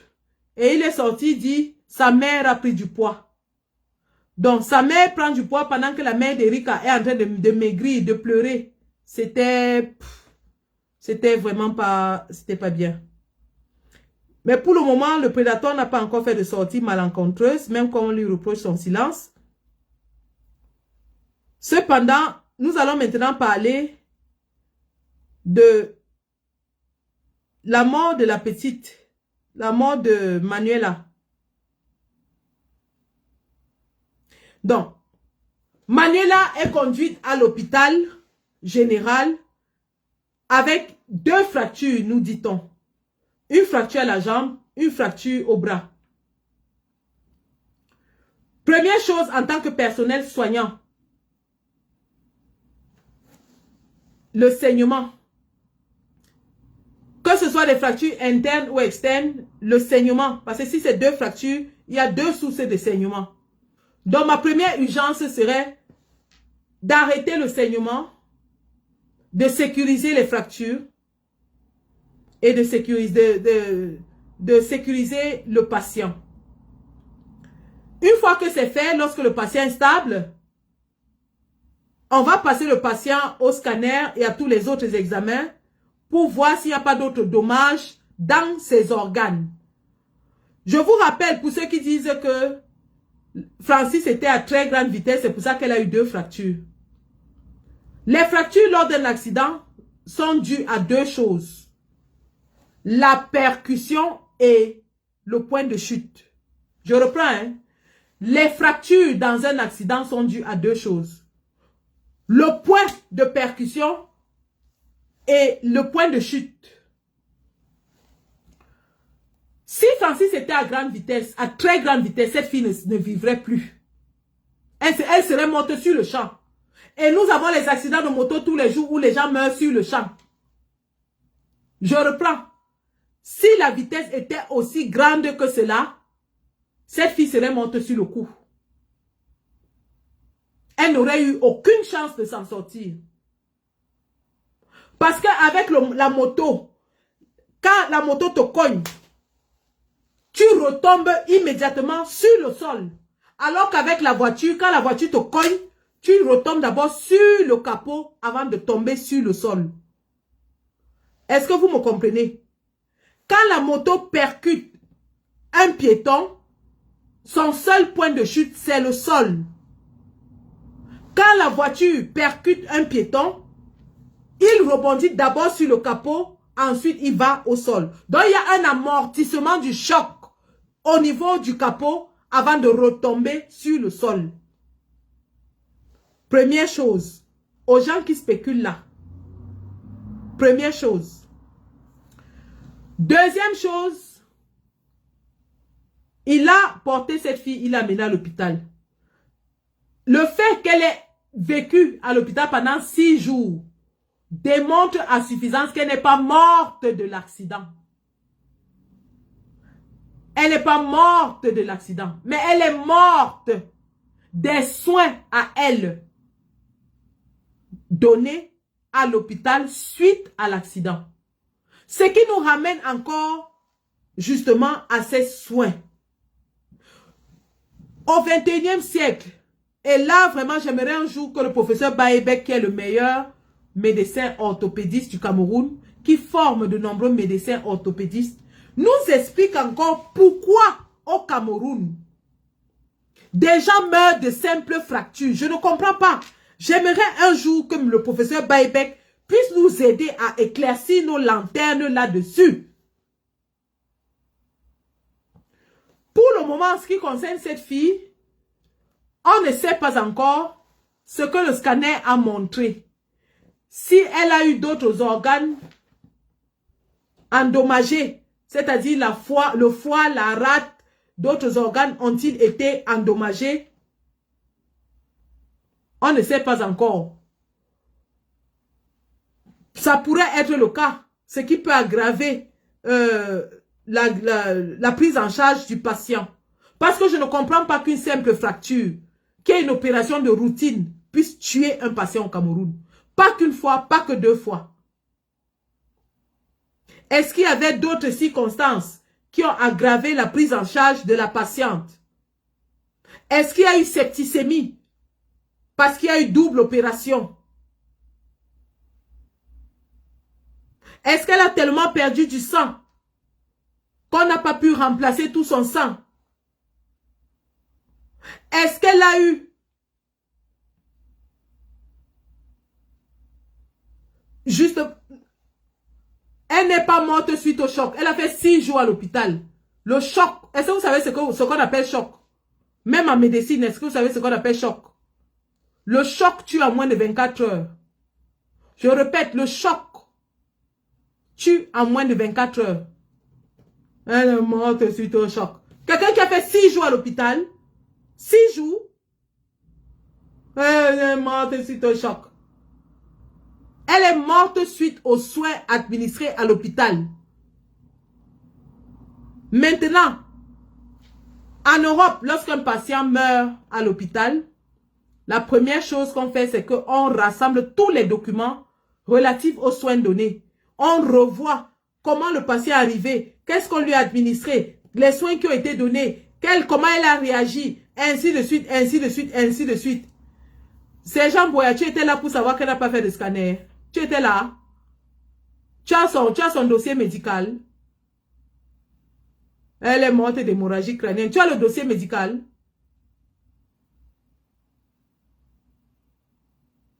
Vous venez ici là parler de tout. Mais oui, justement, nous parlons des risques associés à une opération d'orthopédie. Les risques associés. Or, tout médecin en Europe, ou alors même au Cameroun, hein, ça devrait être le cas. Tout médecin sait qu'avant d'opérer le patient, on évalue les risques. On évalue les risques. On évalue les risques.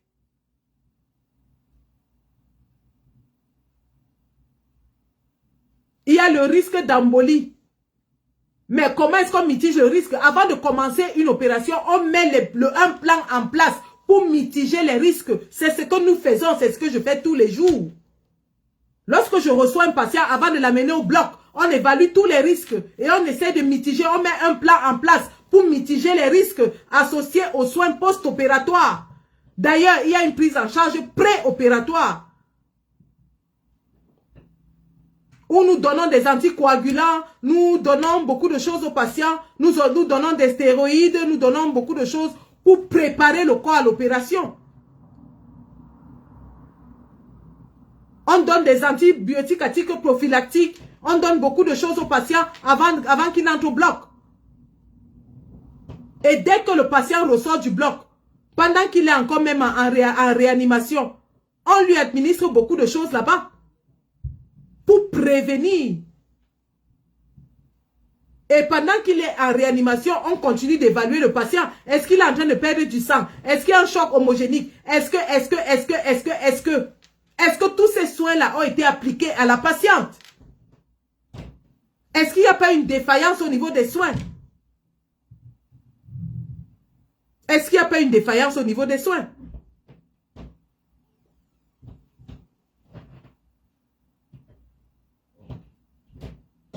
C'est ça, la réalité.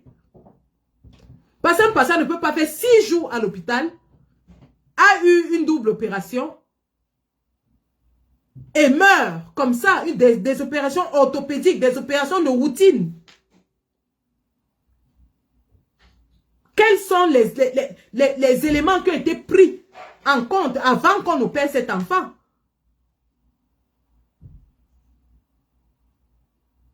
Et quels sont les soins qui ont été administrés après l'opération? Comment ça se fait qu'un patient qui a subi une opération meurt 6 jours après?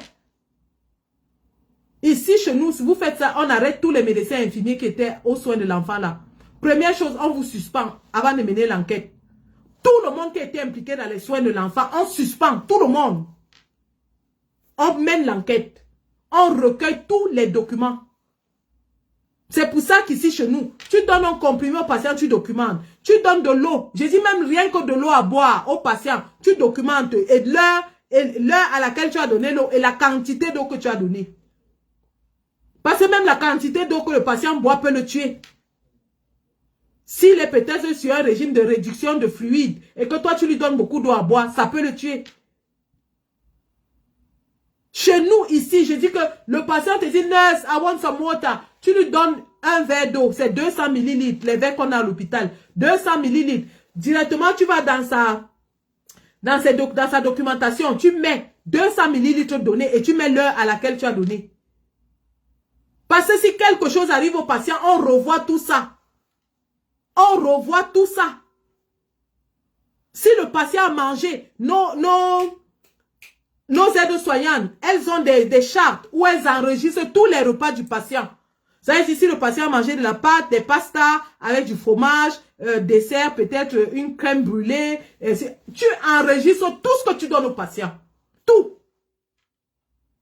Et si le patient refuse, tu notes. Si le patient, la famille apporte la nourriture de la maison et que c'est ça que le patient a mangé, tu écris que le patient a mangé la nourriture apportée par sa famille. Tu écris.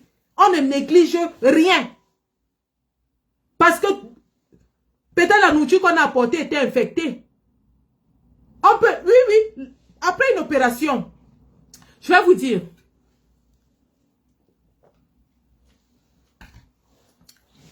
L'opération est l'une des causes les plus communes d'infection. Donc, quand un patient subit une opération, il est très vulnérable aux infections, quelles que soient les infections. Donc, c'est pour ça que chez nous, en département d'orthopédie, quand le patient subit une opération orthopédique, il est dans un département isolé. Là où il n'y a qu'un département stérile, il n'y a que des patients d'orthopédie, on ne les mélange pas avec d'autres patients. Les patients qui ont subi une opération orthopédique, on ne les mélange pas avec d'autres patients. Ils sont à part. Parce qu'ils sont à haut risque d'infection. Et tout est contrôlé dans cet environnement. Y compris la nourriture qu'ils mangent. Tout est contrôlé. Or, au Cameroun, l'enfant ayant subi l'opération, sa famille peut venir lui rendre visite, apporter de la nourriture qui n'est pas contrôlée. Et l'enfant, on ne lui peut pas ce qu'elle aime manger. On ne sait pas dans quelles conditions ça a été préparé, transporté, ainsi de suite. On apporte ça à l'enfant, elle mange. Et ça lui cause une infection. Une infection qui va se transformer en septicémie. Et la septicémie, c'est 24 heures, ça tue en 24 heures. Si elle n'est pas traitée, la septicémie tue en 24 heures, moins même de 24 heures. Nous, on a ce qu'on appelle ici le golden rule, donc la règle d'or de la septicémie. Quand on soupçonne une infection menant à la septicémie, on a 1 heure, je dis bien 1 heure. On a 1 heure pour sauver le patient. La première heure est l'heure cruciale. On a 6 choses qu'on doit faire au patient. Dès que le patient commence à développer la septicémie, nous avons 6 choses que nous devons faire au patient en 1 heure de temps. On doit lui donner un accès intraveineux, lui donner des fluides intraveineux. On doit prendre ses cultures sanguines, prendre du sang, prendre de l'urine, mesurer comment vous appelez ça? Sa production d'urine.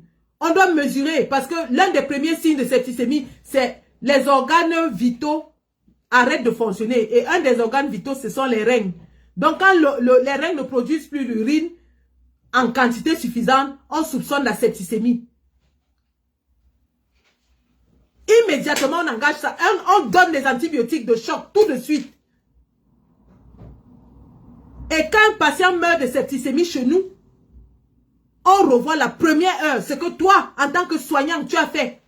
Si tu n'as pas respecté ces règles d'or-là, que même l'élève qui sort de l'école connaît, tu es mort.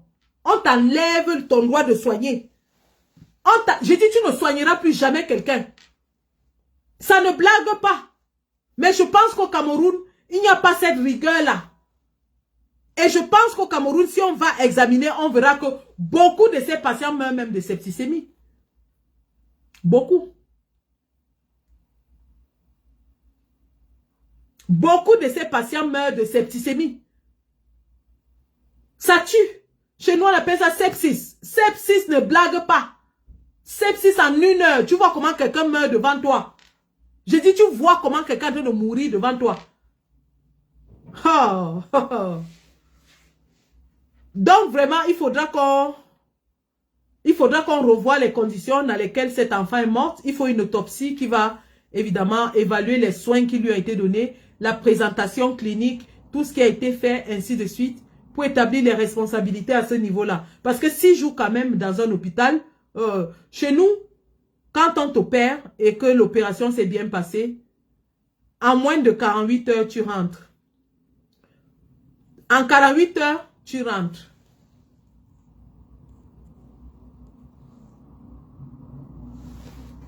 Mais si je me mets à bloquer les gens sur TikTok, je ne vais plus parler. Quand laissez-les bavader là-bas, les lives de TikTok ne restent même pas. Donc, il est important qu'on revoie vraiment tout ce qui s'est passé. Mais nous disons ce soir à Francis Ngannou que vraiment son avenir est entre ses mains et il doit utiliser sa parole de façon très sage. Très, très sage. Nous n'allons pas verser dans la détestation. Nous n'allons pas verser dans l'acharnement. Nous n'allons pas verser dans la haine. Nous reconnaissons qu'il y a beaucoup de manquements dans le management de Francis Ngannou. Il y a énormément de manquements dans le management du sportif Francis Ngannou.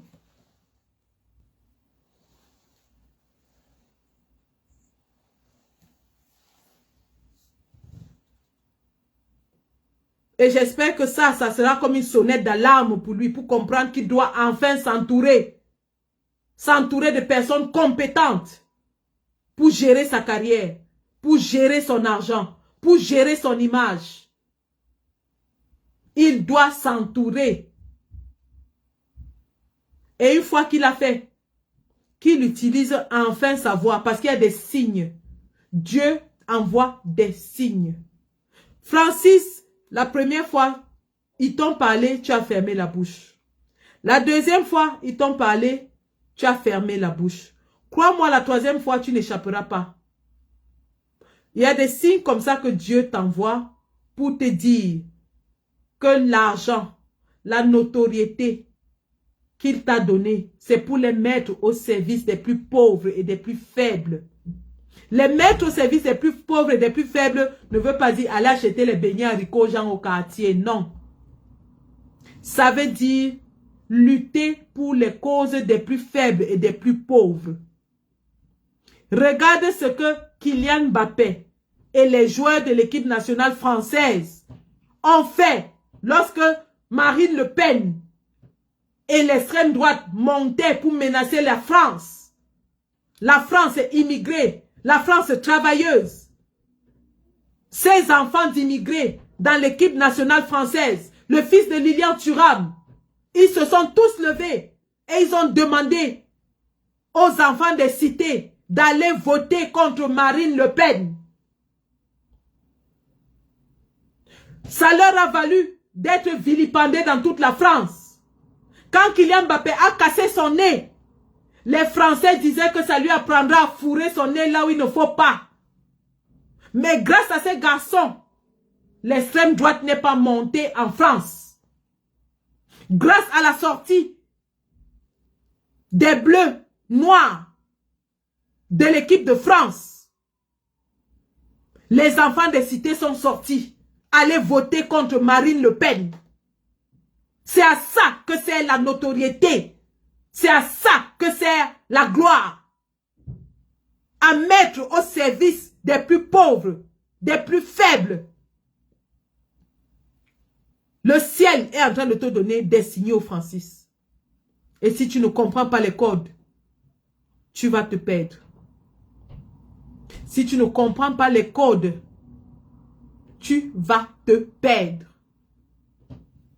Le premier avertissement était ta défaite contre Anthony Joshua. Je n'ose pas parler de la mort de ton fils qui nous a tous peinés et dont tu souffres encore.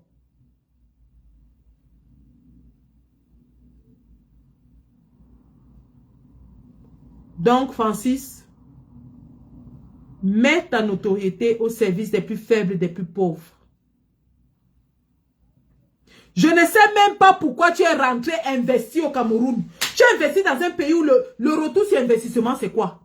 Même si tu construis n'importe quoi au Cameroun, le retour sur investissement, c'est quoi? Le retour sur investissement au Cameroun, l'argent que tu vas dépenser pour corrompre les officiels au Cameroun dépasse même le bénéfice que tu as. Le bénéfice, c'est quoi? C'est pourquoi on dit que oui, tu as conçu un complexe. Oui, fais-le peut-être pour ta famille et tout, mais vraiment, si c'est un investissement, je te recommanderais même d'aller en Afrique du Sud investir. D'aller au Nigeria investir. Si tu ne veux pas payer les taxes des Américains, va payer en Afrique du Sud ou au Nigeria. Investir au Cameroun, c'est un investissement à perte. Tant que ces voraces, ces rapaces sont au pouvoir.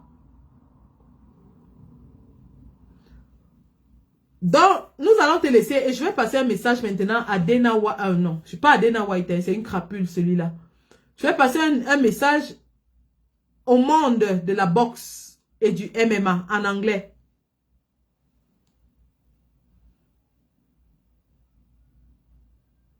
Je vais passer un message tout de suite avant de clôturer ce live.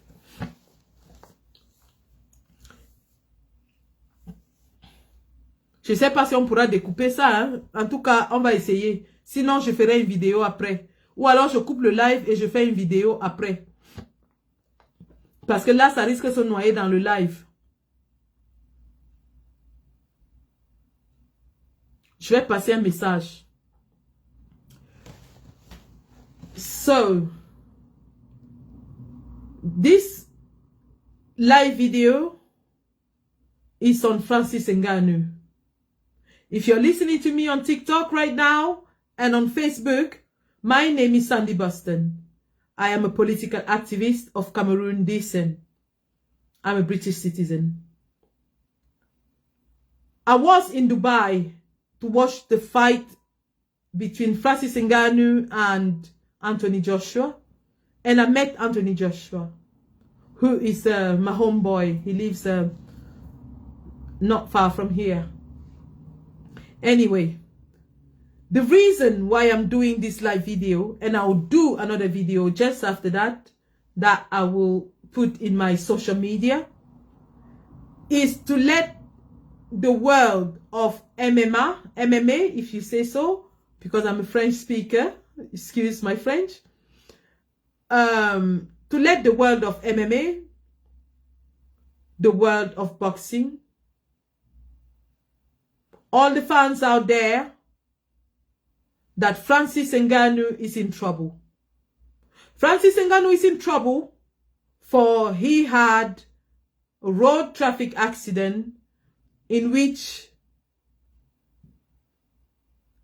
a young girl sustained injuries, serious injuries. Francis Ngannou himself took her to the hospital. Once at the hospital, he paid for all her care. It is said that the young girl had 2 surgeries on both fractures on her arm and her leg. However, 6 days later, the news came out that the young girl has died. So, as you can imagine, Francis Ngannou, who also lost his own son a year ago, is completely devastated. He is completely devastated. He hasn't made a public outing since then. And there is an outcry. Some people are accusing him of manslaughter. Other people are saying that he should communicate. But from all accounts, he is in contact with the family and they are dealing with the situation together. So my message this evening was to let you know that Francis Ngannou is originally from Cameroon, as you know. He left the country and traveled via the desert and then was an illegal immigrant in France. Francis Ngannou has overcome lots of difficulties in his life. Francis Ngannou stood up against Dana White for a better pay. However, Francis Ngannou is very, very quiet on the situation in his country. Francis Ngannou does not say anything regarding the political, the social, and poverty situation in his country. He has decided to remain silent in face of the suffering, in face of the dictatorship in his own country. The same suffering that led him to flee the country. And now, he is victim again, once again, of the same system.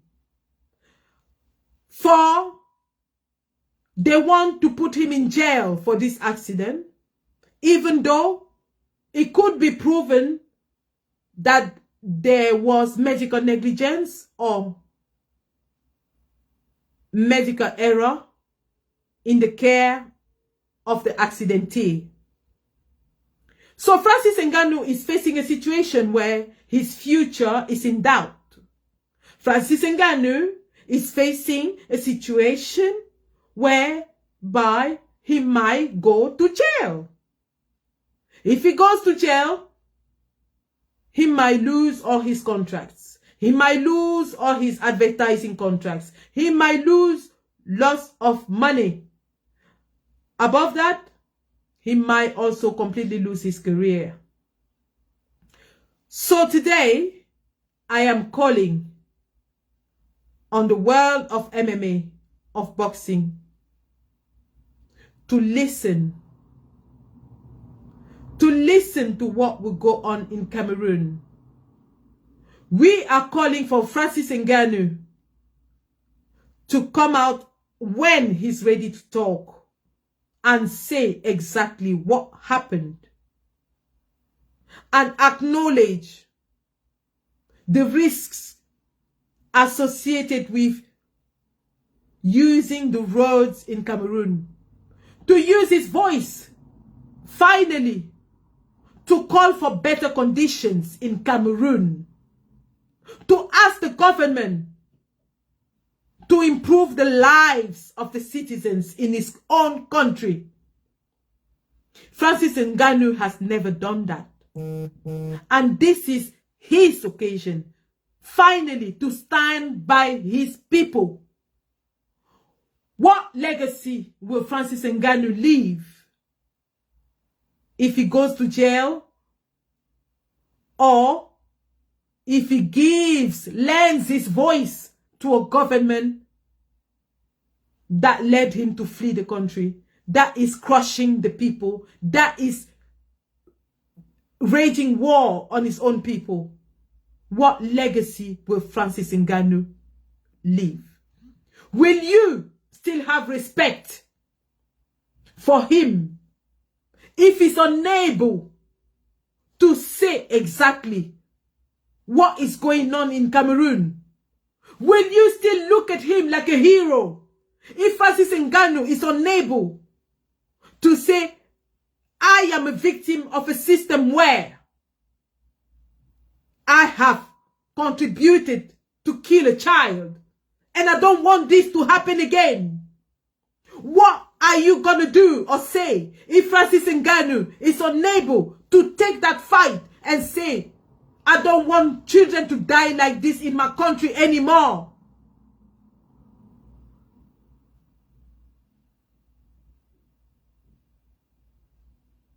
Heroes are not those who make a lot of money. Heroes are those who leave a legacy. And heroes are those who are respected. Heroes are those who are remembered.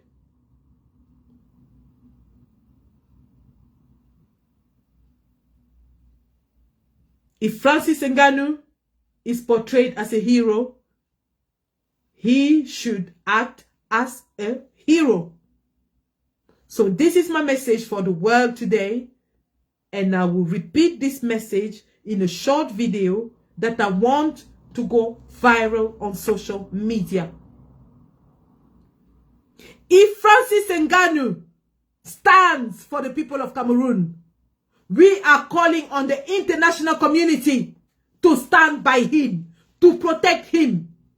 If Francis Ngannou comes out and say, this should have never happened and this should never happen again, we want the international community to stand by him and to protect him from the dictatorship.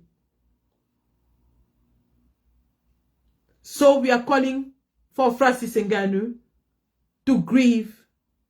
Grieve well. Grieve with the family. But come out as a hero. This is my message for you and for him tonight. Thanks for watching this live video. And see you soon. I'll leave a message on a short video. Thank you.